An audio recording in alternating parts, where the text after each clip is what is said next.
우리 같이 성경 보겠습니다. 하나님의 말씀 창세기 26장 22절 말씀입니다.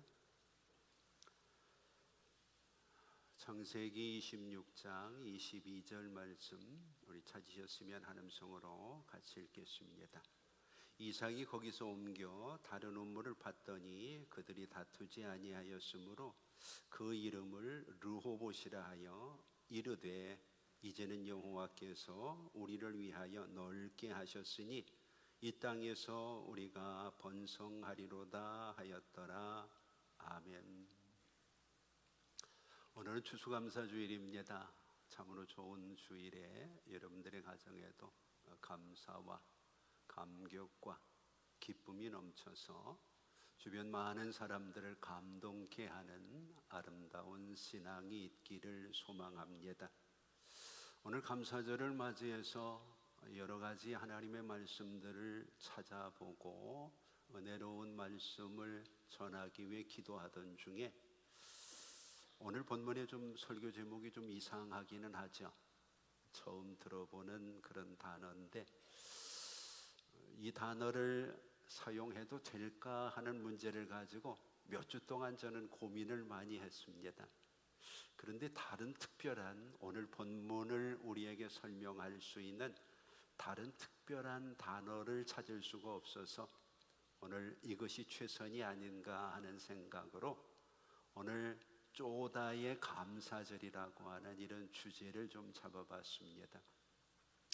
미리 말씀드리지만 오늘 우리가 이 단어를 저도 망설이고 여러분도 들을 때 뭐 그런 단어가 있을까 그렇게 생각을 하는 것을 선입견일 수 있고 오해일 수 있다는 것을 우리가 한번 본문을 통해서 온몸으로 보여주고 있는 이삭을 경험할 수 있으리라고 저는 생각을 합니다.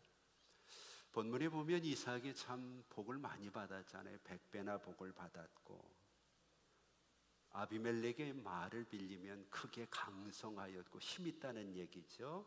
그리고 우물을 몇 개나 소유할 수 있는 그 시대에는 기근에 흉년에 사막 한가운데 이 오아시스 같은 우물이 하나만 있어도 수많은 사람이 살 수 있는 아주 대단한 그런 부를 상징하는 건데 파면 물이 나왔는데 물을 가지고 뭔가를 해보려고 하면 또 블레셋 사람들이 뺏고 또 뺏고 그런데 이상한 것은 이삭이라는 사람이 싸우지를 않는 거예요. 그래서 이삭의 특징을 오늘 우리가 사용하려고 하는 이 쪼다라고 하는 말과 좀 연결을 시켜보도록 그렇게 하려고 합니다.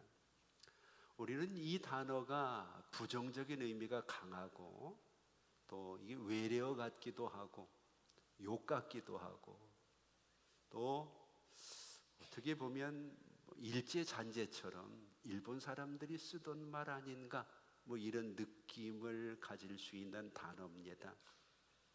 그런데 이 단어가 순수한 우리말입니다. 그래서 국어사전에 보면 이 단어가 떡하니 들어앉아 있습니다. 쪼다라는 말이.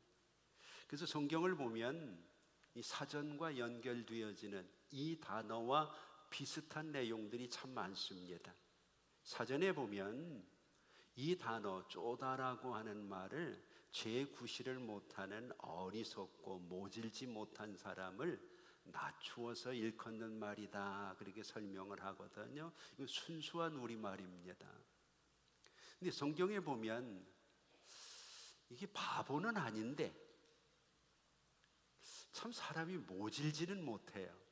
그래서 사람은 좋은데 자꾸 손해를 보는 사람, 오늘 본문의 이삭과 같은 그런 사람이 아닐까 하는 생각을 해봅니다. 성경에 나와 있는 몇 가지 예를 들면 이런 겁니다. 예수님께서 우리에게 산상수훈을 가르치시는데 우리의 상식적으로 이해하기 어려운 부분들이 많이 나오잖아요. 예를 들면 누가 오리를 가자 하면 심리를 가져오라. 이게 참 어려운 표현이잖아요. 누가 속옷을 달라, 겉옷을 달라 그러면 속옷까지 내줘라. 왼뺨을 치면 오른뺨도 내줘라. 이게 어떤 면에서 보면 양보를 요구하고 너그러움을 이야기하는데 이 단어로 설명할 수 있다는 것, 상당히 쪼다 같은 그런 삶을 살라고 이야기하는 것 같다는 거죠. 오늘 본문에 나와 있는 이삭도 그 주님의 말씀처럼 내 것인데, 내가 얻은 것이고 내가 소유한 것인데 달라 그러면 주고 가버리거든요. 그리고 자기는 또 다른 것을 얻게 되고 그것을 또 빼앗기고, 그러면서 오늘 본문에 보니까 르호봇이라고 하는 곳에 이제 도착을 하게 됩니다. 몇 번의 이런 뺏김을 통해서. 그리고 그가 이런 고백을 합니다. 여호와께서 우리를 위하여 넓게 하셨으니 이 땅에서 우리가 이제는 번성하리로다. 이 말을 바꾸면 그 어려운 일들을 겪으면서 이삭이 이제는 하나님께 감사하고 하나님이 주신 사명들을 회복하겠다는 모습으로 본문은 이야기하고 있는 거죠. 자, 그러면 우리가 좀 더 구체적으로 우리 오해와 선입견을 먼저 풀어야 본문을 이해할 수 있기 때문에 이 쪼다라고 하는 말의 원래 어원을 좀 설명을 해드려야 될 것 같아요. 지식 프로그램 중에 하나인 모 방송국의 스펀지라는 프로그램이 있었습니다. 이 스펀지라고 하는 프로그램의 101회째 이 단어를 가지고 한 시간을 풀어나가면서 설명했던 그런 적이 있습니다. 원래 이 쪼다라고 하는 말의 어원은 고구려에서부터 시작됐다고 이야기합니다. 이게 정설이죠. 고구려 시대의 왕세자 중에 고조다라는 왕세자가 있었습니다. 그런데 여러분들이 아시는 것처럼 이 고구려는 대단한 나라잖아요. 소수림 왕으로부터 시작을 해가지고 광개토 대왕, 장수왕으로 이어지면서 21대 왕이었던 문자명왕 때에는 최대의 번성기를 이루죠. 그래서 우리가 지도에서 광개토 대왕비도 있고 뭐 만주, 심지어 연해주까지 이렇게 넓은 땅을 차지할 때가 바로 고구려 시대의 21대 왕인 문자명왕이라고 하는 왕 때죠. 그래서 약 705년 동안 압록강을 중심으로 해가지고 만주벌판, 그리고 남쪽은 한강 이남까지 굉장히 넓은 영토를 다스리고 지배를 했던 나라가 이 고구려라고 하는 나라죠. 그런데 이 고구려 중에 우리가 잘 아는 장수왕이라는 왕이 있습니다. 학교 다닐 때 많이 배우셨죠? 당시의 평균 연령이 30세였습니다. 30세 이상 사시는 분들 50 이렇게 사는 사람은 보기 드물고, 고구려 시대만 해도 평균 연령이 30대였으니까. 그런데 이 장수왕은 이름만 장수왕이 아니라 오래 살았습니다. 그래서 아버지 광개토 대왕으로부터 모든 영역과 전권을 위임받아 가지고 나라를 다스리면서 이 사람이 얼마를 살았는가 하면 역사학자들에 의하면 97세를 살았다고 얘기합니다. 이게 남들보다 약 3배 정도를 더 살게 되는 거죠. 그런데 이 장수왕이 그렇게 오래 살면서도 이 권력에 대한 욕심이 강했습니다. 그래서 마지막 죽는 순간까지 자기 권력을 내려놓지 않는 거죠. 선유를 해야 되는데 선유를 하지 않는 거예요. 그런데 그 장수왕의 아들이 바로 고조다라고 하는 이 아들이 왕세자입니다. 근데 아버지가 돌아가셔야, 아버지가 왕에서 내려와야 자신이 왕이 되는데 아버지가 돌아가시지 않고 오래 사니까 고조다는 그냥 세자로 평생을 보내는 거죠. 마치 영국의 엘리자베스 여왕이 돌아가시지 않으니까 매번 찰스 황세자는 황세자 뭐 이런 명칭으로 불리는 것과 같죠. 근데 이 고조다라는 사람 굉장히 똑똑한 사람입니다. 문헌에 의하면 힘도 있고 인품도 있고 나라를 다스릴 수 있는 그런 파워가 있는 사람인데 이가 참 효자입니다. 그래서 아버지를 향해서 한 번도 아버지 왕위를 좀 선유해 주세요, 나도 좀 다스려야 되지 않습니까? 이런 말을 하지를 못한 거예요. 그러다가 아버지보다 고조다가 먼저 죽게 됩니다. 한 번도 왕위에 오르지 못하고 세자로 그의 인생을 마무리하게 되는 거죠. 그래서 20대 장수왕이 97세로 죽으면서 그 뒤를 이은 것이 아들이 아니라 손자가 뒤를 잇게 되는 거죠. 그래서 사람들은 이후의 역사가들이 얘기하는 거예요. 왕위에 올랐으면 아버지 못지않게 잘 할 수 있는 이런 사람인데 한 번도 나라를 다스려 보지 못하고 아쉽고 안타깝게 인생을 마쳤다. 그래서 그가 참 어질다, 모질지 못하다. 어떤 면에서는 좀 용기를 냈으면 좋은데 이래가지고 안타깝고 어려운 일을 당하거나 모질지 못하여 자기의 것들을 누리지 못하고 빼앗기는 상황을 비유해서 조다 같다.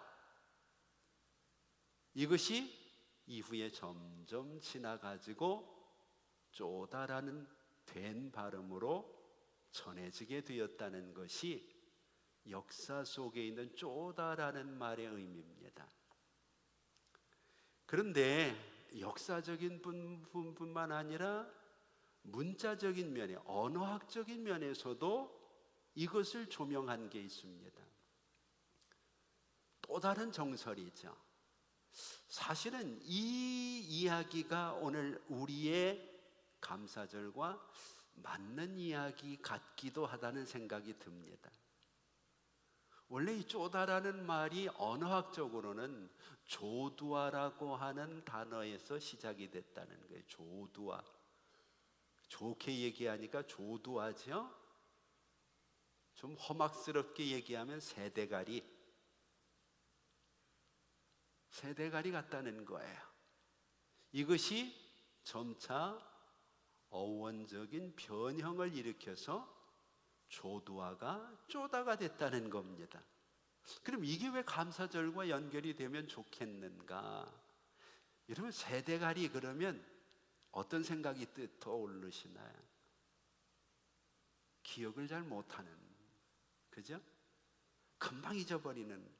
그래서 예전에 닭을 키우다 보면 금방 쫓아가지고 돌을 던지고 막대기로 얻어맞아도 조금 있으면 또 와서 쪼아 먹습니다. 또 얻어맞아 또 쫓아내도 또 쫓아옵니다. 금방 잊어버리는 거죠. 그래서 잘 잊어버리는 사람을 조두하라.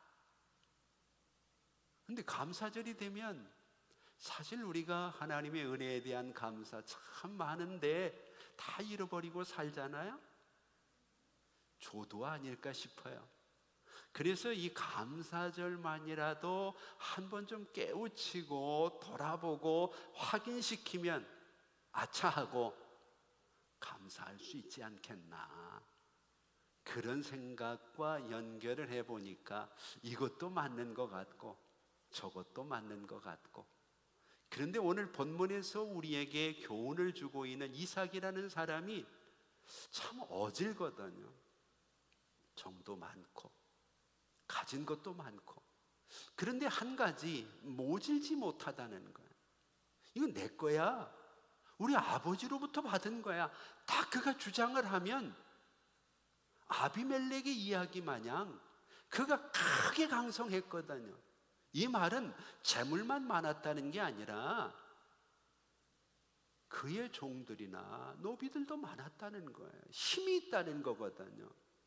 그러면 블레셋 사람들이 함부로 할 수 있는 상황이 아니라는 얘기죠. 우리의 주변에서 힘이 없어서 내 것을 빼앗기고 물러서는 것을 비굴하다 그렇게 얘기합니다. 근데 힘이 있는데도 내 것을 넘겨주고 물러서는 것을 온유하다 그렇게 설명을 합니다. 우리가 바라볼 때 쪼다 같은 사람이 비굴한 사람이 아니라 온유한 사람, 겸손한 사람으로 오늘 본문에 표현되고 있다는 겁니다.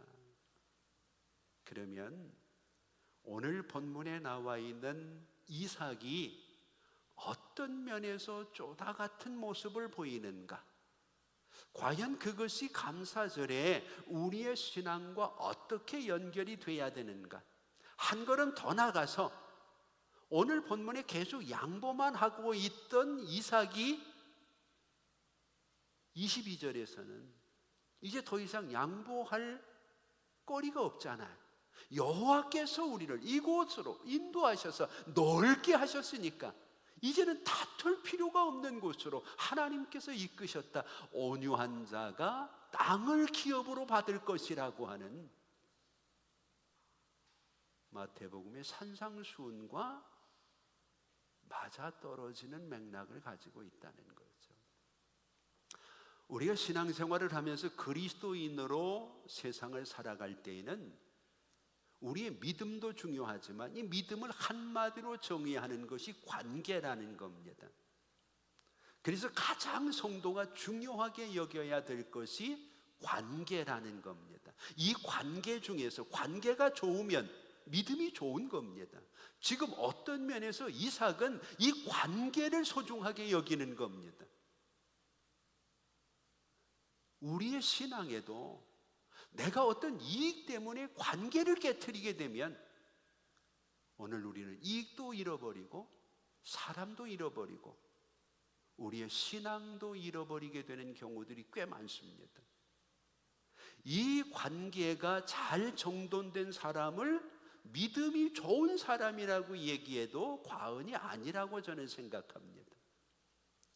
인류가 에덴 동산에 쫓겨나게 되어진 첫 번째 이유가 하나님과의 관계가 깨져버렸기 때문이거든요. 그 깨진 관계를 이어주기 위해서 이 땅 위에 오신 분이 예수님이거든요. 그래서 예수님을 우리는 중보자라고 얘기하는 거죠. 그런데 사실 우리 예수님의 삶은 좀 경망스럽기는 하지만 오늘 이삭처럼 모질지가 못해. 십자가상에서 주님이 다 내려놓으시고 자기 옆구리에 창을 찌르고 머리에 가시관을 씌우고 채찍질하는 그들을 참 쪼다같이 용서해달라고 기도하고 있습니다. 그들이 알지 못하기 때문이라고 주님은 말씀하시죠. 그러면서 주님은 그 모습을 우리가 본받기를 원하고 우리도 그렇게 살기를 원하는데 이상하게 현대의 그리스도인들이 너무 똑똑하다는 것, 손해보지 않으려고 하고 모질게 잘라버리려고 하고, 그것이 마치 내가 올바른 신앙생활을 하는 것처럼 이 감사절에 내가 무엇을 쟁취하여 로봇이 되는 것이 아니라 나는 져주고 양보하고 돌아서지만 여호와께서 로봇을 주심으로 이제 더 이상 다투지 않을 수 있는 은혜가 임하는 감사절이 되기를 소망합니다. 그러기 위해서 우리는 신앙적으로 중요한 이삭과 연결되어진 네 가지 관계들을 정돈해야만 됩니다. 첫 번째 중요한 단계가 대물 관계라는 겁니다. 물질과의 관계. 평소에도 좋은 사람인데 이 이권 문제만 개입이 되면 안 좋아지는 사람이 있습니다. 형제간에도 그렇게 편안할 때는 좋은데 돈 문제가 나오면 아주 인상이 싹 바뀌고 전혀 다른 사람이 되는 경우들이 많습니다. 오늘 본문에 나와 있는 이삭은 첫 번째가 소유 문제입니다. 우물은 단순히 우리가 물을 길러 다니는 공동 우물이 아닙니다. 사막의 오아시스입니다. 그것은 소유권이 있는 겁니다. 그것을 가지고 있는 사람은 그 땅을 지배할 수가 있습니다. 그것으로 인해서 많은 물질들이 들어올 수 있습니다. 왜냐하면 물이 있어야 사니까. 시냇물이 아니라 계속 솟아나는 우물이라고 성경은 얘기하잖아요. 이삭은 파는 곳마다 우물이 솟았어요. 그런데 그것을 그는 자기의 소유라고 주장하지 않더라는 거죠. 우리가 신명기 15장 7절을 보면 내 마음을 완악하게 하지 말며 내 손을 움켜쥐지 말라, 성경이 그렇게 얘기를 합니다. 하나님이 분명히 축복을 주셨습니다. 그래서 내가 잘되고 형통하고 그들이 부러워하는 사람이 되었는데 시기가 찾아오고 다툼이 생기고 문제가 생기거든요. 축복이 오히려 갈등을 불러오는 것처럼 느껴지는 겁니다. 그런데 그 갈등이 내게서 나오는 것이 아니라 그 땅에 살고 있는 사람들의 텃세로 비롯되어지는 거죠. 그런데 이삭은 마치 쪼다 마냥 맞서지 않는 거예요. 내 거라고 고집하지 않는 거예요. 내 것이라고만 움켜쥐고 있지 않더라는 거죠.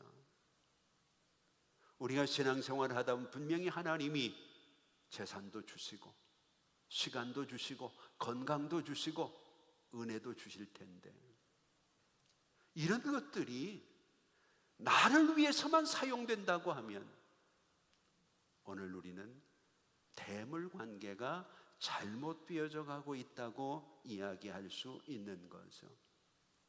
다 빼앗긴 것 같아요. 그런데 26절을 보면 아비멜렉이 이삭을 찾아와서 이제는 우리와 화친을 하자. 그 이유를 하나님이 너와 함께 계시는 것을 우리가 분명하게 보았다는 것. 그가 계속 쪼다같이 양보하고 빼앗기고 도망치고 힘이 없어서가 아니라 그 당시에 그 땅에 기근이 들었기 때문에, 만약에 그가 그 우물을 내놓지 않았다면 그 그랄 땅에, 블레셋 땅의 사람들이 살기가 얼마나 버거웠겠어요. 그런데 그는 가는 곳마다 새로운 우물을 얻을 수 있었고, 그들은 그것을 가지고 그 기근과 흉년을 견디지 않겠습니까? 오늘 어쩌면 우리의 삶 속에서 내가 손해보는 것들, 내가 양보하는 것들이 이웃을 살릴 수 있는 기회가 될 수도 있다는 거죠. 아이들이 읽는 동화 가운데 이런 이야기가 있어요. 어떤 사람이 우물에 가가지고 물통에, 예전에 보면 우물에서 물을 길어오잖아요. 양쪽에 물통을 달아가지고.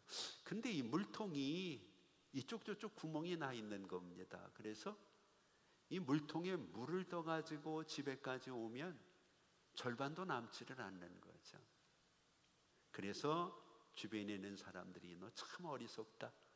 그 무겁게 물을 가져오는데 그 물통을 좀 새 걸로 바꿔야 수고를 덜지 않겠느냐. 근데 이 사람은 그냥 빙그레 웃는 거예요. 근데 나중에 보니까 그 사람이 우물에서부터 그 구멍 뚫린 물통을 들고 집으로 오는 동안 그 물통에서 떨어지는 물들로 길가의 주변 꽃들이 살더라는 거죠. 그래서 다른 데는 다 황폐한데 우물에서 그 집으로 가는 길만 풀들이 무성하고 꽃들이 피었다는 이야기를 전해 들은 적이 있어요.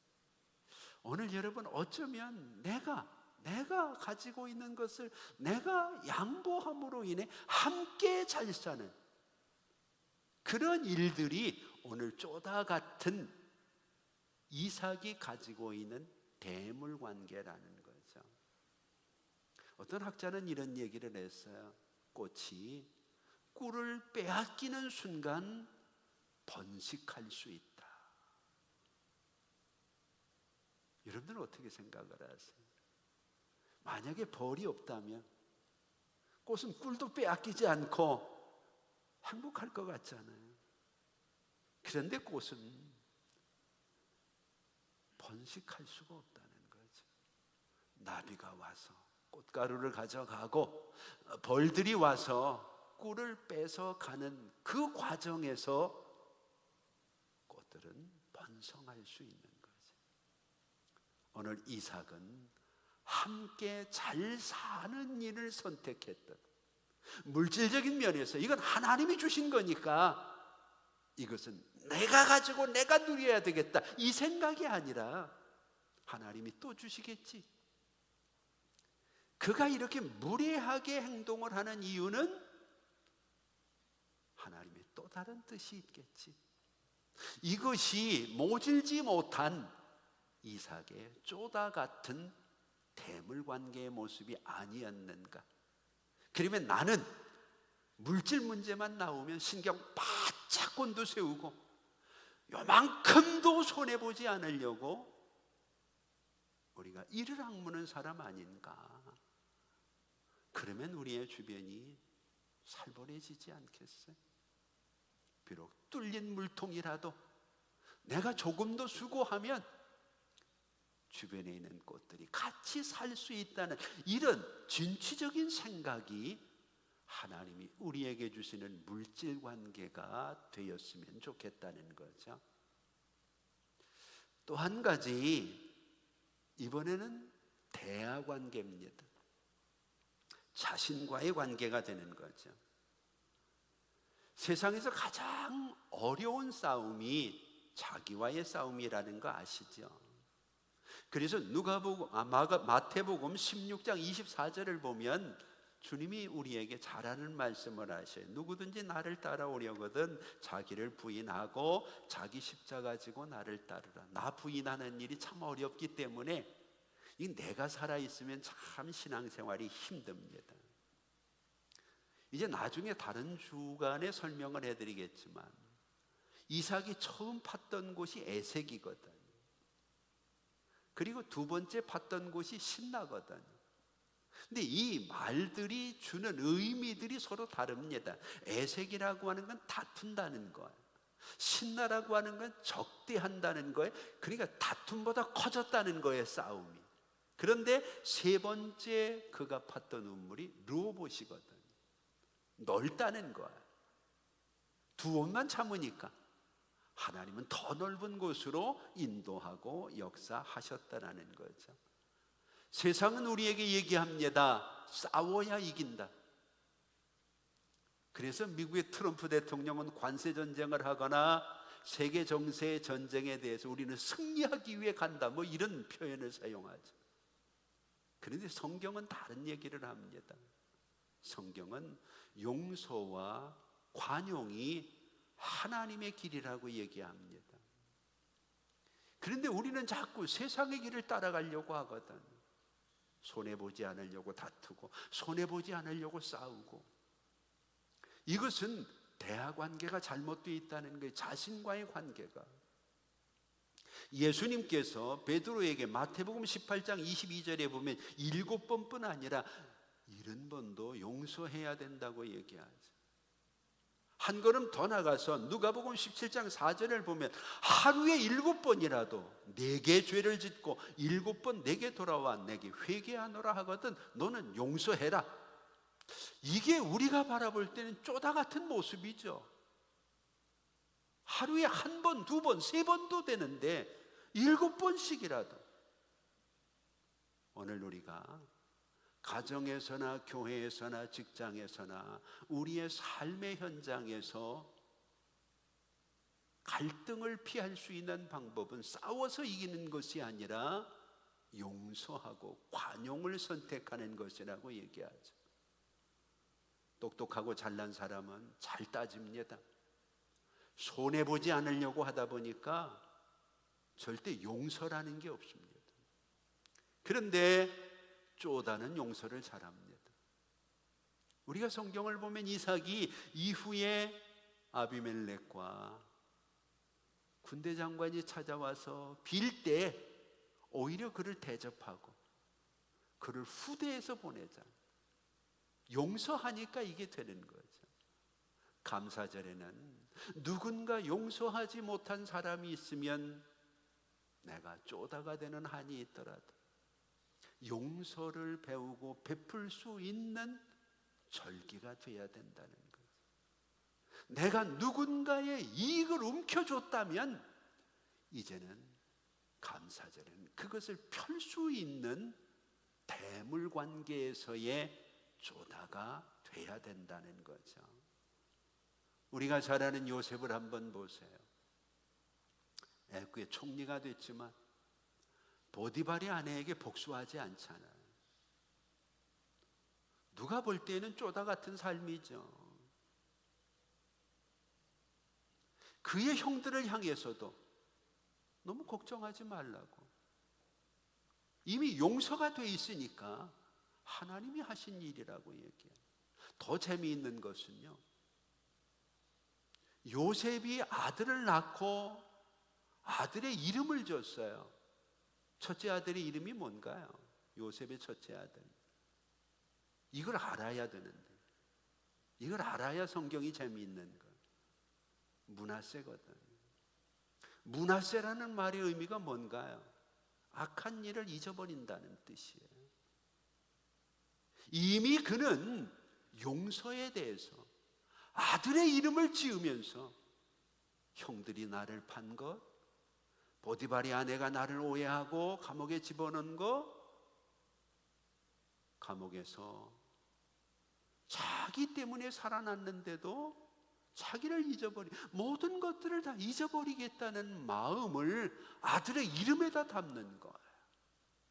오늘 우리에게도 그런 결단이 있다면 여러분, 결코 세상이 이야기하는 쪼다가 아니라 하나님께서 우리에게 말씀하시는 대로 살아가는 아름다운 이삭이 될 수 있다는 거죠. 세 번째는 이웃과의 관계입니다. 사람. 이것을 우리는 대인관계라고 얘기하죠. 오늘 본문의 이삭은 블레셋 사람과 원수를 맺지 않아요.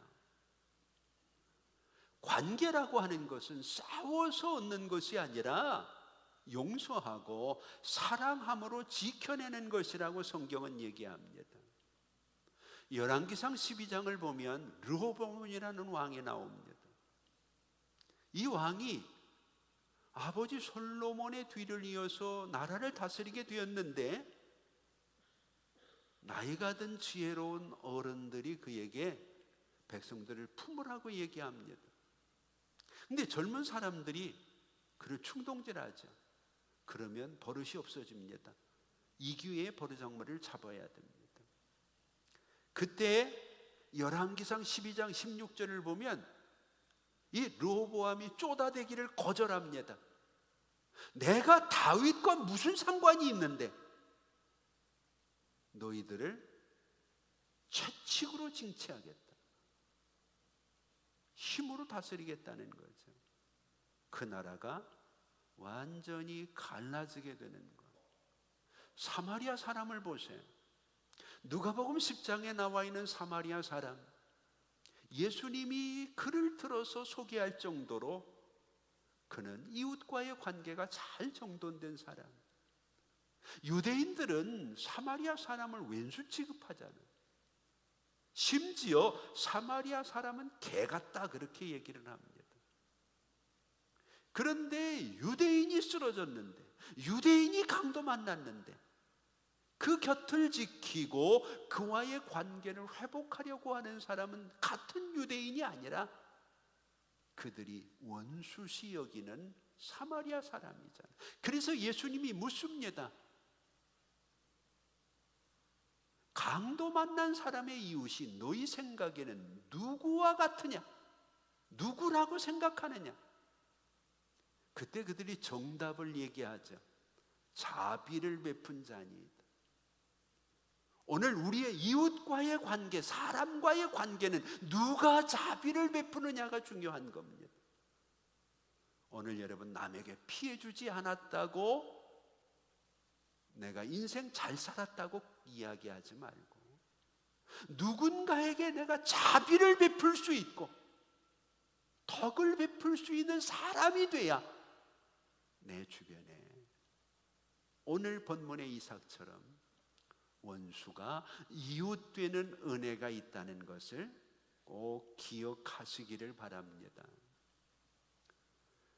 추수감사주일은 그런 면에서 우리에게 대물 관계도 돌아보고 대하 관계도 돌아보고 그리고 대인 관계도 돌아봐서 대물 관계에서는 움켜졌던 손을 펼치고 대하 관계에서는 용서하지 못한 사람을 용서해주고 대인 관계에서는 그동안 베풀지 못했던 것들 자비를 베풀므로 품을 수 있는 절기가 하나님이 기뻐하시는 절기고, 이런 것이 예수를 닮은 쪼다 같은 세상 사람들이 바라볼 때는 모질지 못해서 어리석다고 얘기하지만 하나님께서는 칭찬하시고 대견하게 여기시고 복을 주실 수 있는 이삭 같은 삶이 될 수 있다는 거죠. 마지막으로 가장 중요한 관계, 대신 관계입니다. 그래서 우리가 신앙생활을 하면서 네 관계만 정돈을 잘하면 신앙에 큰 어려움 없고 하나님 나라에 들어가는데도 별 문제 없고 하나님 나라에서 상급을 받는데도 별 어려움이 없습니다.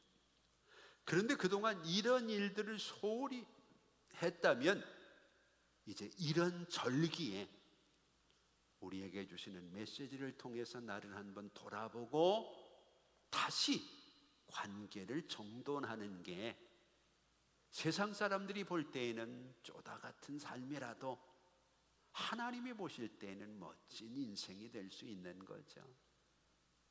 마지막 가장 중요한 대신 관계, 마태복음 10장 33절을 보면 누구든지 사람 앞에서 나를 부인하면 나도 하늘에 계신 내 아버지 앞에서 너를 부인하리라.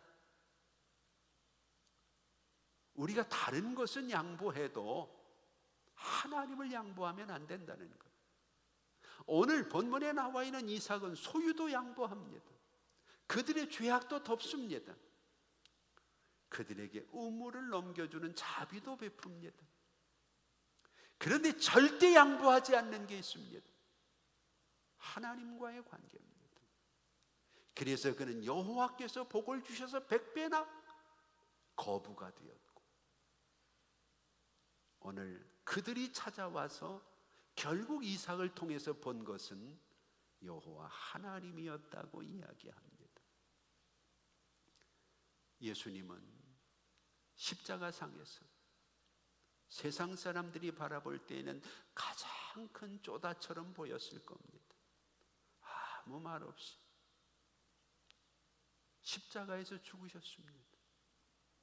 그가 내려올 힘이 없어서가 아니라 그렇게 해야만 우리 같은 죄인을 구원할 수 있기 때문에 그 큰 사랑이 오늘 우리를 살린 거죠.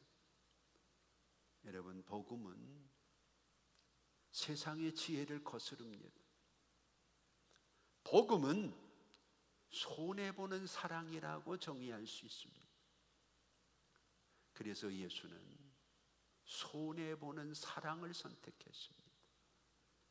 1866년에 조선 땅에 처음 복음이 전해졌습니다. 이때 이민족을 사랑해서 우리에게 복음을 전하기 위해 배를 타고 대동강으로 들어온 사람이 토마스 선교사입니다. 그는 성경을 품에 안고 죽었습니다. 그의 피가 조선의 복음의 씨앗이 되었습니다. 복음을 전하는 일이 때로는 조롱을 당하고 거절을 당하고 짓밟히는 것 같고, 세상의 가치로 보면 지금 뭐 하는 건지, 아니 왜 추운 날씨에 전도지 들고 길바닥에 서가지고 저 짓을 하는지. 그런데 그 영혼이 불쌍하거든. 이렇게라도 해서 그 영혼이 돌아올 수 있다면 내가 더한 짓이라도 할 수 있는데, 이것이 우리 전도팀들이 가지고 있는 생각 아니에요?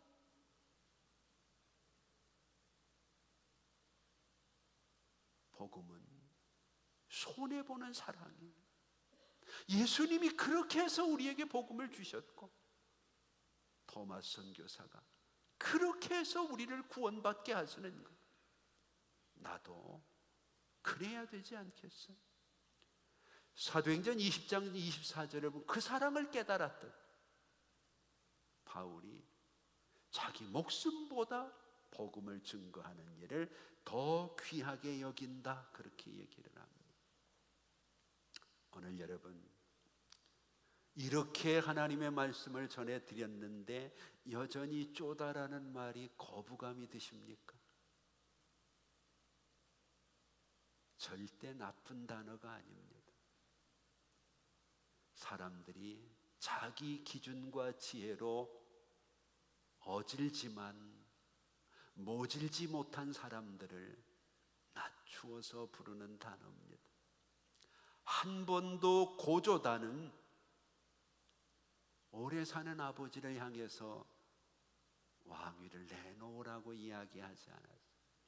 그가 죽어가면서도 그는 자기의 위치를 지키면서 다 양보를 합니다. 처음에는 좋은 의미에서 출발했던 단어가 이상한 단어로 변질이 됐습니다. 그러나 두 번째 의미는 여러분들과 연결이 안 됐으면 좋겠어요. 조두와,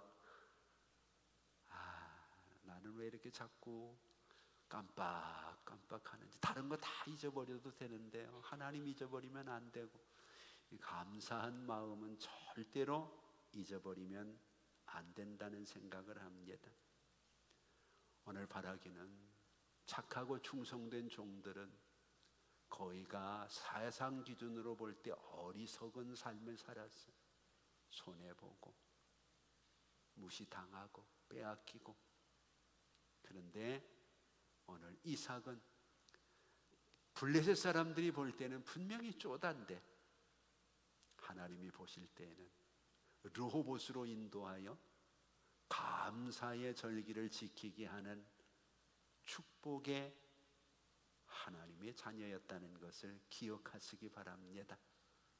우리 이번 추수감사절에 네 가지 꼭 기억하시고, 대물관계, 대아관계, 그리고 대인관계, 그리고 오늘 가장 마지막 부분 중요한 대신관계, 이 관계만 잘 정돈하면 이번 감사절은 여러분들의 인생을 바꾸고 여러분들을 르호봇으로 인도하여 참된 감사, 다툼이 없는 감사, 더 이상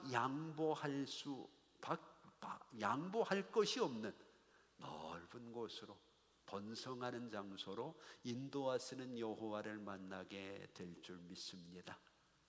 우리 모두 다른 단어 다 잊어버려도, 그래, 내가 하나님 말씀처럼 조다같이 한번 살아보자, 어질지만 모질지 못한 나의 모습을 하나님이 갚아주실 것이다 믿고 하나님 앞에 우리의 삶을 드러내는 감사절이 되기를 주의 이름으로 축복합니다.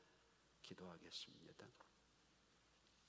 이제는 우리 주 예수 그리스도의 은혜와 우리 아버지 하나님 극진하신 사랑하심과 성령님의 감화, 감동, 위로, 교통하심이 세상적인 지혜로 보면 나쁜 말로 어리석하다고 낮추어서 이야기하는 쪼다지만 성경 전체의 맥락을 보면 그렇게 사는 것이 우리 예수님이 이 땅 위에서 보여주신 삶의 본이었다는 것 기억하고 오늘 우리 네 가지 관계를 잘 정돈하는 감사절이 되어서 하나님께서 우리를 번성할 수 있는 르호봇으로 인도하여 주실 것을 기대하는 사랑하는 성도들 머리 위에 이제부터 영원토록 함께 있을지어다. 아멘.